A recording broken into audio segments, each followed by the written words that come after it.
हरे कृष्णा, राधे राधे।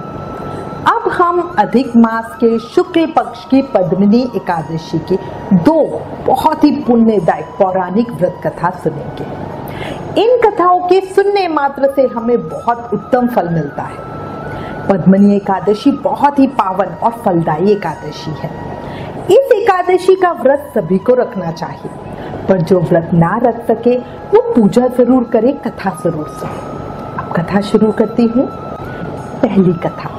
सभी एकादशियों के महत्व का श्रवण करते हुए अर्जुन ने भगवान श्री कृष्ण से कहा, हे प्रभु, अब आप मुझे अधिक मास के शुक्ल पक्ष की एकादशी के संबंध में बताएं।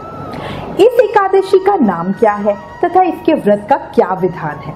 इसमें किस देवता का पूजन किया जाता है और इसके व्रत से किस फल की प्राप्ति होती है? तो हे नाथ, कृपया करके ये सब बातें मुझे विस्तार पूर्वक बताइए। श्री कृष्ण भगवान बोले, हे अर्जुन, अधिक मास की एकादशी अनेक पुण्यों को देने वाली है। इसका नाम पद्मिनी है। इस एकादशी के व्रत से मनुष्य विष्णु लोक को जाता है। इस एकादशी के व्रत का विधान मैंने सर्वप्रथम नारद जी से कहा था। यह विधान अनेक पापों को नष्ट करने वाला तथा मुक्ति और भक्ति प्रदान करने वाला है। इसके फल व विधान को ध्यान पूर्वक श्रवण करो। इसके बाद श्री कृष्ण भगवान बोले, हे राजन, अधिक मास में शुक्ल पक्ष में जो एकादशी आती है वह पद्मिनी या कमला एकादशी कहलाती है। वैसे तो प्रत्येक वर्ष 24 एकादशियां होती हैं। जब अधिक मास या मलमास आता है तब वर्ष भर की एकादशियों की संख्या बढ़कर 26 हो जाती है। अधिक मास के शुक्ल पक्ष की पद्मिनी एकादशी का व्रत सभी साधकों को भक्ति और प्रेम से करना चाहिए। दशमी वाले दिन व्रत को प्रारंभ करना चाहिए।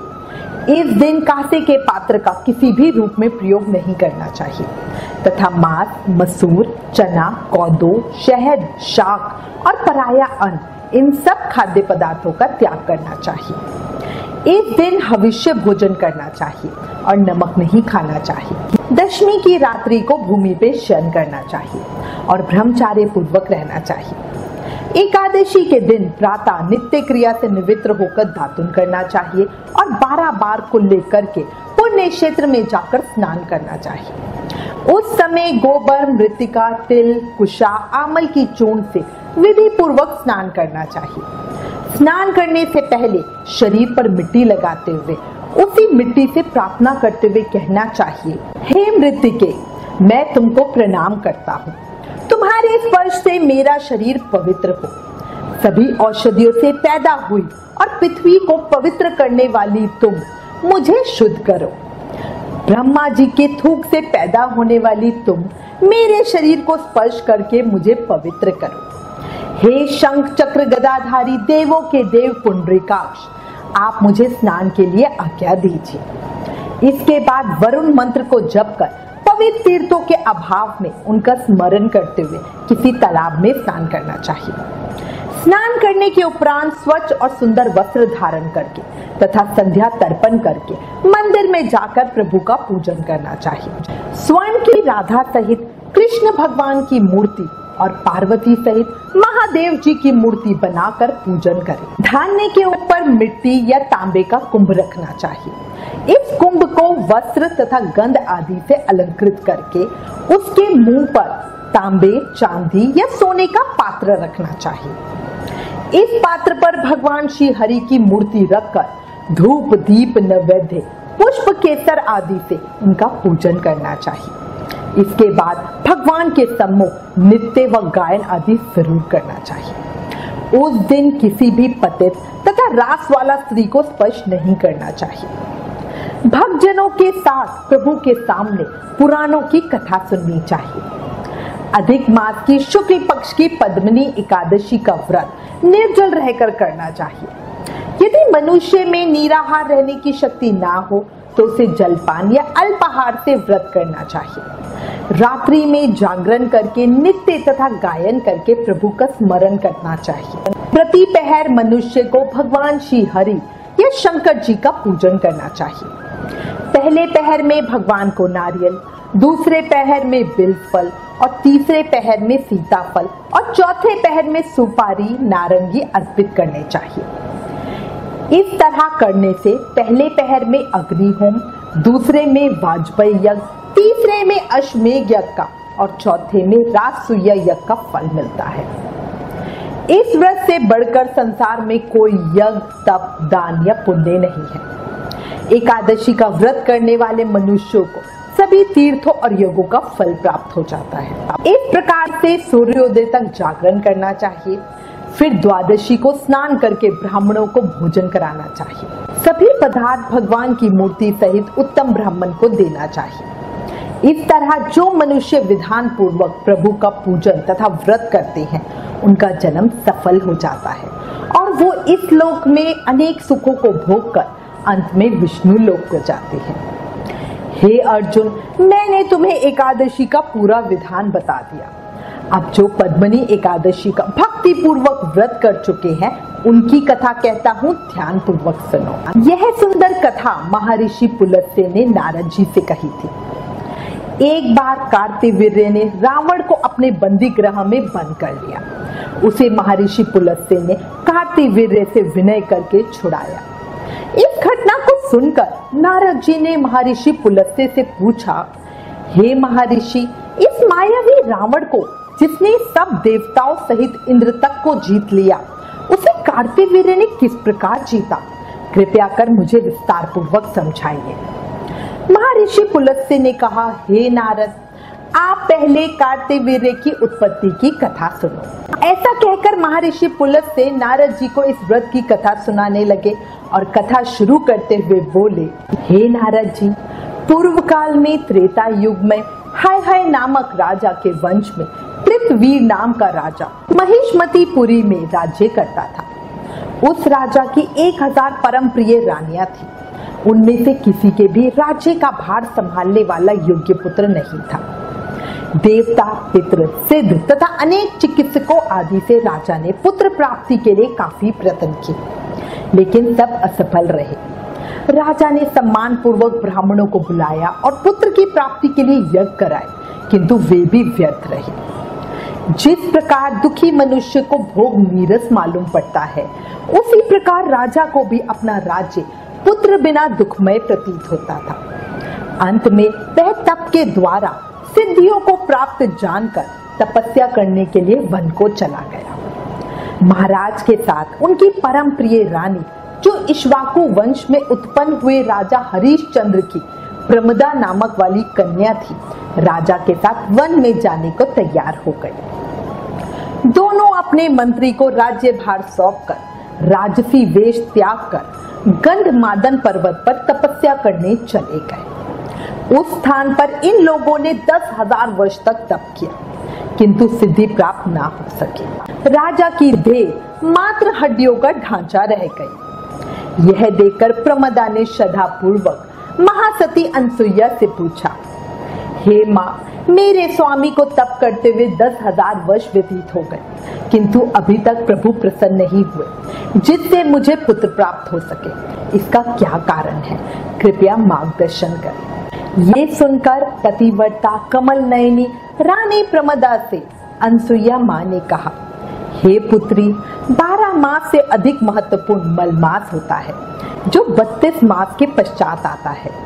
उसमें द्वादशी युक्त पद्मनी शुक्ल पक्ष की एकादशी का जागरण समेत व्रत करने से तुम्हारी सारी मनोकामनाएं पूर्ण होगी। इस व्रत के करने से भगवान तुम पर प्रसन्न होकर तुम्हें शीघ्र ही पुत्र देंगे।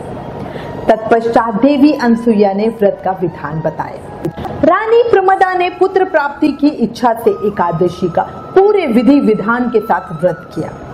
वह एकादशी को निराहार रहकर रात्रि जागरण करती रही। इससे भगवान विष्णु उस पर बहुत प्रसन्न हुए और उसके समक्ष प्रकट होकर वरदान मांगने को कहा। रानी प्रमदा ने कहा, प्रभु, आप ये वरदान मेरे पति को दीजिए। रानी प्रमदा का वचन सुन भगवान विष्णु ने कहा, हे रानी प्रमदा, मुझे मल मास बहुत प्रिय है, उसमें भी एकादशी तिथि मुझे सबसे अधिक प्रिय है। इस एकादशी का व्रत तथा रात्रि जागरण तुमने विधान पूर्वक किया, इसलिए मैं तुम पर अति प्रसन्न हूँ। इतना कहकर भगवान विष्णु ने राजा से कहा, हे राजन, तुम अपना इच्छित वर मांगो, क्योंकि तुम्हारी स्त्री ने मुझे प्रसन्न किया है।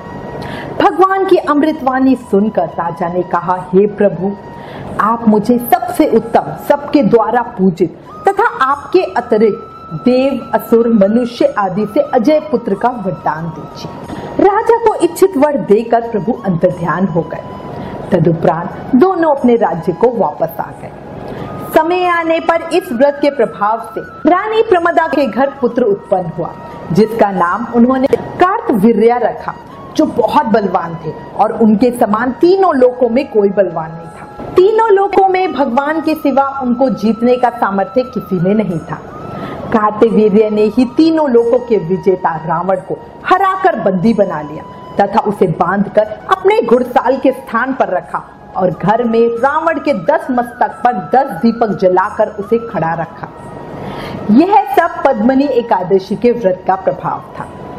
इतना वृतांत सुनाने के पश्चात महर्षि पुलस्त्य वहां से चले गए। इसके बाद भगवान श्री कृष्ण अर्जुन से बोले, हे कुंती पुत्र अर्जुन, यह मैंने अधिक मास के शुक्ल पक्ष की एकादशी का व्रत कहा है।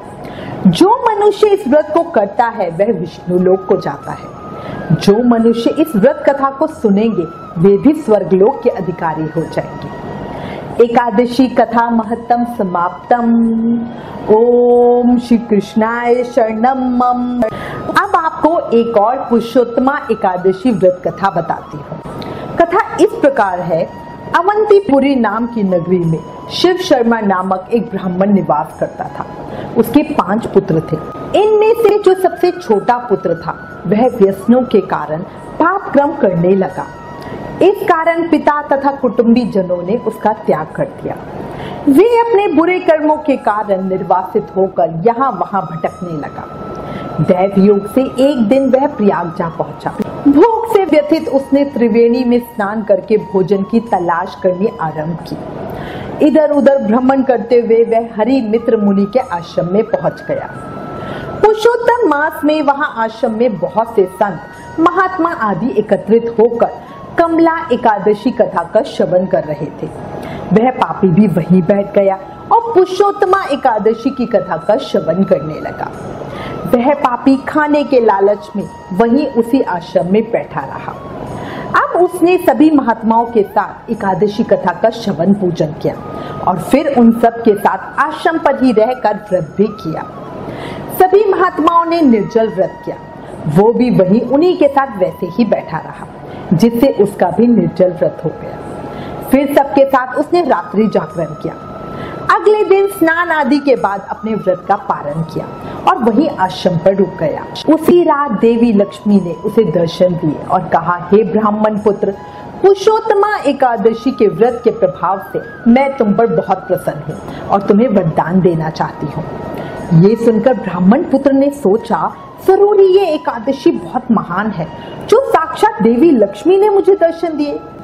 ये सोचकर उसने देवी लक्ष्मी से एकादशी व्रत का महत्व सुनाने का आग्रह किया। उसकी ये प्रार्थना सुनकर देवी प्रसन्न स्वर में कहने लगी, यह व्रत दुस्वप्न का नाश करता है तथा पुण्य की प्राप्ति कराता है। अतः एकादशी महत्तम के एक या आधे श्लोक का पाठ करने से भी करोड़ों पापों से तत्काल मुक्त हुआ जाता है। जैसे मासों में पुरुषोत्तम मास, पंछियों में गरुण तथा नदियों में गंगा श्रेष्ठ है, उसी प्रकार तिथियों में एकादशी तिथि सबसे श्रेष्ठ है। जो लोग भगवान पुरुषोत्तम के नाम का सदा भक्ति पूर्वक जप करते हैं, जो लोग श्री नारायण हरि की पूजा में ही प्रवृत्त रहते हैं, वे कलयुग में भी धन्य हैं। ऐसा कह के लक्ष्मी देवी उस ब्राह्मण को वरदान देकर अंतर्ध्यान हो गए। इसके बाद वह ब्राह्मण पुत्र भी भगवान श्री विष्णु की भक्ति में लीन हो गया और अपने पापों से दूर होकर सम्मानित एवं धनी व्यक्ति बनकर अपने घर की ओर चल पड़ा। पिता के घर पर संपूर्ण भोगों को प्राप्त हुआ। वह ब्राह्मण अंत में भगवान विष्णु के लोक गया। इस प्रकार जो भक्त पुरुषोत्तमा एकादशी का उत्तम व्रत करता है तथा उसका महत्तम श्रवण या पठन करता है, वह संपूर्ण पापों से मुक्त हो धर्म, अर्थ, काम, मोक्ष चारों पुरुषार्थों को प्राप्त कर लेता है। इसलिए प्रेम से, भाव से, मन से इस एकादशी का व्रत करें। अधिक मास या पुरुषोत्तम मास वैसे ही बहुत फलदायी महीना है और इस महीने की एकादशी का तो कहना ही क्या। इस महीने में ज्यादा से ज्यादा नाम जाप करके भगवान का प्रेम और भक्ति प्राप्त करें। हरे कृष्ण कृष्ण कृष्ण हरे हरे, हरे राम राम राम हरे हरे।